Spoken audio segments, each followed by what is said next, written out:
Vous savez, la vie des disciples et des apôtres est un super encouragement pour nous les chrétiens. Pourquoi je dis ça? Parce que quand vous lisez les évangiles, vous remarquez que très souvent, ils sont complètement à côté de la plaque. Par exemple, ils se rassemblent pour savoir qui sera le plus grand et le plus fort dans le royaume de Dieu.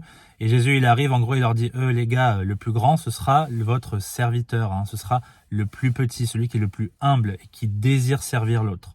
On a Jacques et Jean qui sont les fils du tonnerre qui veulent faire pleuvoir du feu du ciel sur ceux qui ne croient pas. Et Jésus leur dit, mais vous savez pas de quel esprit vous parlez. Il y a Pierre qui veut faire construire une tente pour Moïse et Élie qu'il voit en vision sur le mont de la transfiguration et la Bible dit qu'il ne savait pas ce qu'il disait. En gros, il disait n'importe quoi. Donc en fait, on voit beaucoup d'incohérences, beaucoup de bêtises, beaucoup d'erreurs que commettent les disciples. Et on ne peut pas leur en vouloir parce que nous aussi, quand on va commencer notre vie chrétienne, on va très souvent être dans l'incertitude, on ne va pas savoir toutes choses, on va avoir du mal à comprendre certaines parties de la Bible, qui est un livre aussi compliqué, c'est un livre spirituel. Mais l'important, c'est qu'il faut qu'on vive une vie de disciple. Vous savez, une vie de disciple, c'est une vie où on reste toujours près de Jésus, quoi qu'il arrive. Même si on ne comprend pas toutes choses, on ne va jamais comprendre toute la Bible à 100%. L'important est d'avoir compris l'évangile et de le vivre au quotidien avec Jésus.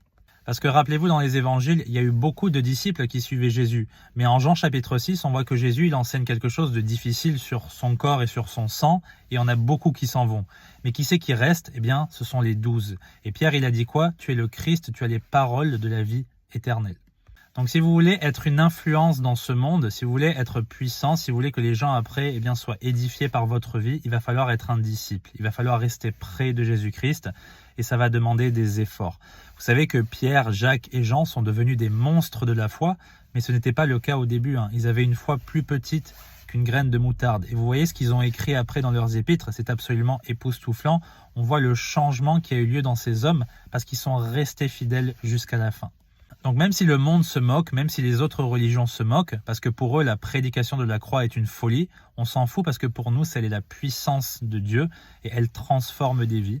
Donc restez fidèles, marchez jusqu'au bout avec Christ et vous verrez qu'il va accomplir des choses miraculeuses dans votre vie. Que Dieu vous bénisse.